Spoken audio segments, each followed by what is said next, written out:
सबसे पहले हमें सेक्सुअल रिप्रोडक्शन की डेफिनेशन देखना बहुत ही ज़रूरी है। सेक्सुअल रिप्रोडक्शन यानी क्या, इसके बारे में हम लिखेंगे द रिप्रोडक्शन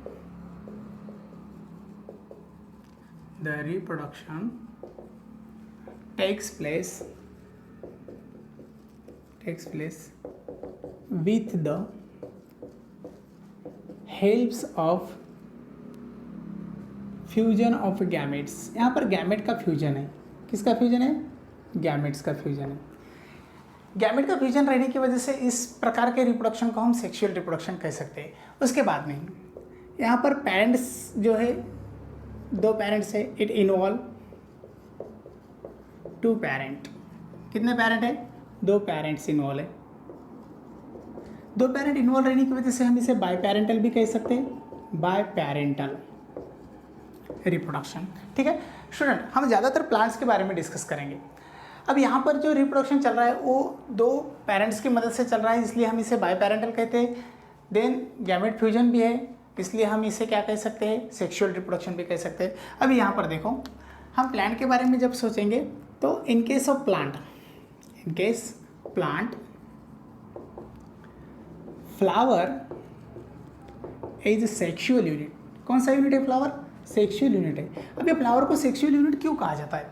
क्योंकि फ्लावर के अंदर सेक्सुअल कैरेक्टर प्रेजेंट है। जैसा कि पहला कैरेक्टर जो है उसे हम एंड्रोशियम कहते हैं और दूसरा जो है उसे गायनोशियम कहते हैं, यानी कि फ्लावर के अंदर रिप्रोडक्टिव कैरेक्टर प्रेजेंट है। एंड्रोशियम यानी हम इसे सिंगल कहेंगे तो स्टैमेन कहेंगे और ग्रुप में कहेंगे तो एंड्रोशियम कहेंगे।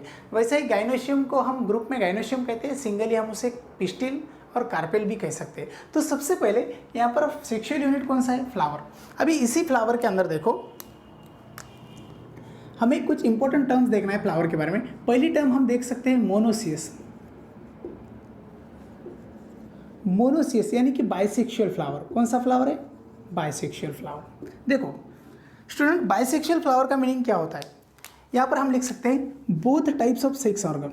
यहाँ पर दोनों तरीके के sex organ, both types of sex organs present in flower. Flower के अंदर दोनों तरीके के सेक्स ऑर्गन प्रेजेंट है, जैसा कि एंड्रोशियम और गायनोशियम। उसी फ्लावर को हम बाइसेक्सुअल और मोनोसियस भी कह सकते हैं। उसके बाद हम डायोसियस के बारे में एक्सप्लेन करेंगे, उसे हम यूनिसेक्सुअल कहते हैं। अब यहाँ पर देखो, यहाँ पर क्या कह सकते हैं हम? Flower has only one type of sex organ, ठीक है। फ्लावर के अंदर एक ही प्रकार का सेक्स ऑर्गन है, इसलिए हम इसे यूनिसेक्सुअल और डायोसियस कहते हैं। जैसा कि इसी के बेसिस पर हम फ्लावर को अलग ढंग से भी पहचान सकते हैं। जैसा कुछ फ्लावर जो है स्टैमिनेट है, स्टैमिनेट फ्लावर, और कुछ है उसे पिस्टिलेट कहते हैं, पिस्टिलेट। यहाँ पर आपको पता चला होगा कि दो प्रकार के फ्लावर्स हो सकते हैं, एक स्टैमिनेट हो सकता है, दूसरा पिस्टिलेट। स्टैमिनेट यानी कि ओनली स्टेमन्स प्रेजेंट है उसमें। कौन से? ओनली स्टेमेंस प्रेजेंट है, इसलिए हम इसे स्टैमिनेट कहते हैं। इसे हम मेल फ्लावर भी कह सकते हैं। उसके बाद जो पिस्टिलेट है उसमें ओनली पिस्टिल्स प्रेजेंट है, ठीक है। इसी फ्लावर को हम यूनिसेक्सुअल भी कह सकते हैं। इस दोनों फ्लावर को हम पपाया एग्जांपल ले सकते हैं। पपाया मेल फ्लावर भी रहता है और फीमेल फ्लावर भी रहता है, इसी तरह से। उसके बाद ये हो गया हमारे फ्लावर के बारे में, मोनोसियस, डायोसियस के बारे में, स्टैमिनेट और पिस्टिलेट फ्लावर के बारे में हमने डिस्कस किया। कुछ प्लांट जो रहते हैं तो प्लांट मोनोकार्पिक रहते हैं। देखो मोनोकार्पिक यानी मीनिंग क्या हो सकता है? टोटल लाइफ स्पैन में उसी प्लांट को एक ही बार फ्लावर आता है, उसे मोनोकार्पिक कहते हैं। जैसे हम यहाँ पर लिख सकते हैं plant produce once time flower in their life span, उसके पूरे जीवन क्रम में एक ही बार क्या कर सकता है? फ्लावर प्रोड्यूस कर सकता है। एग्जाम्पल लिख सकते हैं हम, बाम्बू का एग्जाम्पल है। उसके बाद में वीट, जवार भी हम ले सकते हैं। इसी तरह के डिफरेंट टाइप के एग्जाम्पल हम वहाँ पर ले सकते हैं। ये हो गया मोनोकार्पिक के बारे में। तो चलो अभी इतने इंपॉर्टेंट टर्म हमने एक्सप्लेन किए हैं, जैसे कि मोनोकार्पिक है, मोनोसियस है, डायोसियस है, बाइसेक्सुअल है, यूनिसेक्सुअल है, इसी तरह के कंसेप्ट हमने यहाँ पर क्लियर किए। तो चलो थोड़ा आगे बढ़ते। आगे बढ़ने के बाद हम फ्लावर के बारे में सोचेंगे। जैसे कि फ्लावर के बारे में जब हम सोचेंगे तो हमें यहाँ पर एंजियोस्पर्मिक प्लांट को ज़्यादातर याद करना पड़ेगा। क्यों याद करना पड़ेगा? क्योंकि हम सेक्सुअल रिप्रोडक्शन इन ऑर्गेनिज्म इस पॉइंट को कवर कर रहे हैं, लेकिन हम ज़्यादातर प्लांट को इंपॉर्टेंस दे रहे हैं। ठीक है, अभी उसी बारे में हम थोड़ा आगे बढ़ेंगे और आगे बढ़ने के बाद हमें कुछ टर्म्स देखना पड़ेंगे। क्या पड़ेंगे? टर्म्स देखना पड़ेंगे। जैसा सबसे पहले जो टर्म है उसे हम गैमेटोजेनेसिस कहते हैं। क्या कहते हैं? गैमेटोजेनेसिस। इसका मीनिंग आपके समझ में आया होगा। गैमेटोजेनेसिस यानी क्या? Production of gamete. Gamete production की प्रोसेस है, उसे गैमेटोजेनेसिस कहा जाता है। सबसे पहले है गैमेटोजेनेसिस। पहली टर्म हम यहाँ पर एक्सप्लेन करेंगे, टर्म्स। फर्स्ट वन क्या है? गैमेटोजेनेसिस। चलो बताओ गैमेटोजेनेसिस का मीनिंग क्या होता है? आसान है। गैमेटोजेनेसिस यानी गैमेट प्रोडक्शन। हम यहाँ पर लिख सकते हैं the process of gamete production. Gamete production called gametogenesis. क्या कहा जाता है उसे? गैमेटोजेनेसिस कहा जाता है। समर्थ, गैमेटोजेनेसिस। ठीक है, अभी यहाँ पर गैमेटोजेनेसिस प्रोसेस हम एनिमल और प्लांट में देख सकते हैं। जैसे कि हम एनिमल में एक्सप्लेन करेंगे सबसे पहले, और उसके बाद में हम एक्सप्लेन करेंगे प्लांट्स के बारे में। ठीक है, हमें पता है एनिमल्स के अंदर जो गैमेट्स प्रोड्यूस हो रहे हैं वो टू टाइप्स के गैमेट्स है। जैसा कि पहला गैमेट है मेल गैमेट, जो दूसरा गैमेट है उसे हम फीमेल गैमेट कहेंगे, फीमेल गैमेट।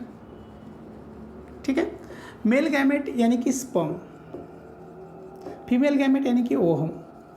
ठीक है, अब यहाँ पर देखो मेल गैमेट और फीमेल गैमेट दोनों के बारे में सोचेंगे। एनिमल्स के बारे में जब हम डिस्कस करते हैं तो हमें पता चलता है गैमेट प्रोडक्शन की प्रोसेस मेल में अलग और फीमेल में अलग होती है। जब हम मेल के बारे में सोचेंगे, the production of male gamete known as spermatogenesis. क्या कहा जाता है? स्पर्मेटोजेनेसिस। मेल गैमेट प्रोडक्शन की प्रोसेस को हम स्पर्मेटोजेनेसिस कहते हैं। क्या कहते हैं? स्पर्मेटोजेनेसिस यानी कि प्रोडक्शन ऑफ स्पर्म। बहुत ही आसान है। क्या है? Production of sperm cells. ठीक है, उसे कहा जाता है स्पर्मेटोजेनेसिस।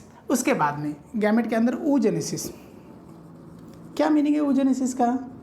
बहुत आसान है। प्रोडक्शन ऑफ, बताओ, production of ovum, that is the oogenesis, ovum cells.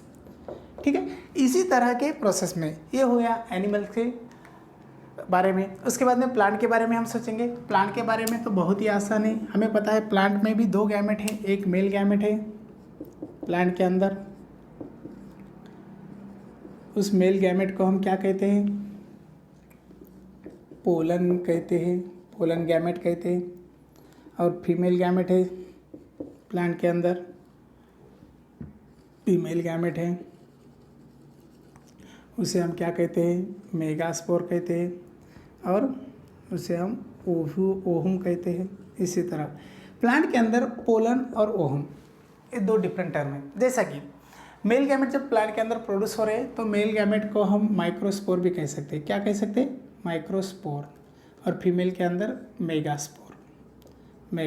ठीक है, देखो जो मेल गैमेट प्रोड्यूस हो रहा है उसे हम कहेंगे माइक्रोस्पोरोजेनेसिस। माइक्रोस्पोरोजेनेसिस। देखो स्टूडेंट, क्या मीनिंग होता है इसका? द प्रोडक्शन ऑफ माइक्रोस्पोर यानी कि mail gamete. Production of microspore यानी कि मेल गैमेट, उसे कहा जाता है माइक्रोस्पोरोजेनेसिस। Microspore, SPORE। ठीक है, उसके बाद में फीमेल गैमेट के बारे में, the production of megaspore. The production of megaspore यानी कि ओहम, कॉल्ड मेगास्पोरोजेनेसिस। क्या कहा जाता है इसे? मेगास्पोरोजेनेसिस। देखो कितना आसान है, माइक्रोस्पोरोजेनेसिस और मेगास्पोरेजेनेसिस। दो इंपॉर्टेंट टर्म हमने गैमेटोजेनेसिस में देखे वाले। गैमेटोजेनेसिस के बाद में हमें देखना है fertilisation process. Actually next term कौन सी है? फर्टिलाइजेशन। बहुत आसान और इम्पोर्टेंट टर्म है। यहाँ पर हम इरेज करेंगे और इरेज करने के बाद हम यहाँ पर थोड़ा स्पेस बढ़ा सकते हैं और यहाँ लिख सकते हैं। देखो हमें क्या देखना है? Next term fertilisation. गैमेटोजेनेसिस के बाद कौन सी है? फर्टिलाइजेशन।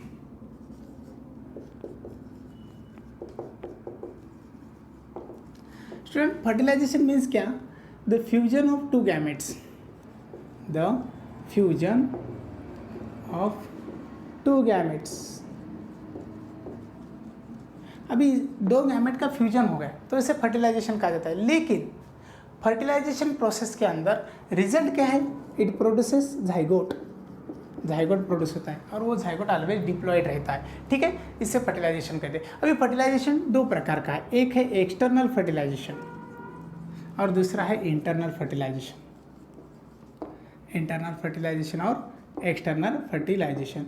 जो एक्सटर्नल फर्टिलाइजेशन है वो बॉडी के आउटसाइड होता है, means the fertilisation takes place outside of the body. कहाँ पर टेक्स प्लेस है? Outside of the body, body के बाहर। एग्जाम्पल क्या लिख सकते हैं? एक्वेटिक एनिमल जैसा कि फ्रॉग। ठीक है, उसके बाद में जो फर्टिलाइजेशन बॉडी के अंदर होता है उसे हम इंटरनल फर्टिलाइजेशन कहते हैं। Means fertilisation takes place inside to body, inside to body. Example क्या है? Human beings. इसी तरह के एग्जाम्पल्स हम दे सकते हैं। तो ये हो गया फर्टिलाइजेशन के टर्म के अंदर दो इंपॉर्टेंट पॉइंट। उसके बाद हम कुछ महत्वपूर्ण कंसेप्ट देखेंगे। सबसे पहली है ओविपैरस। सबसे पहली टर्म कौन सी है? ओविपैरस। स्टूडेंट ओवी का मीनिंग होता है एग। कुछ एजेंट ऐसे हैं जो एग्स के साथ डेवलप होते हैं, उसे हम ओविपैरस कहते हैं, यानी कि एग लेइंग। ठीक है, और उसके बाद में जो दूसरी टर्म है उसे हम विविपैरस कहते हैं। अभी यहाँ पर देखो कुछ एनिमल्स ऐसे जो डायरेक्टली बेबी को बर्थ देते हैं, मीन्स प्रोजेनी प्रोड्यूस करते हैं, उसे हम विविपैरस कहते हैं। मीन्स एंक वन प्रोड्यूस करते हैं, उसे हम विविपैरस कहते हैं। तो इसी तरह के कुछ इंपॉर्टेंट टर्म्स वहाँ पर हमने कंप्लीट किए। जो लास्ट टर्म हम देखने वाले हैं वो है एम्ब्रियोजेनेसिस। क्या है? एम्ब्रियोजेनेसिस। कितना नंबर है? तीसरा number. Embryogenesis. Student development of embryo, that is the embryogenesis. Development of embryo, that is embryogenesis. उसे क्या कहते हैं हम? एम्ब्रियोजेनेसिस कहते हैं। एम्ब्रियोजेनेसिस प्रोसेस में जो एग है उसके अंदर सफिशिएंट यॉक होना चाहिए, उसे क्लियोइड एग कहा जाता है। मीन्स क्लियोइड एग की वजह से एम्ब्रियोजेनेसिस प्रोसेस अच्छी तरह से हो सकती है। तो इसी तरह सेक्सुअल रिप्रोडक्शन के जो कुछ इंपॉर्टेंट टर्म्स थे वो आज हमने यहाँ पर कंप्लीट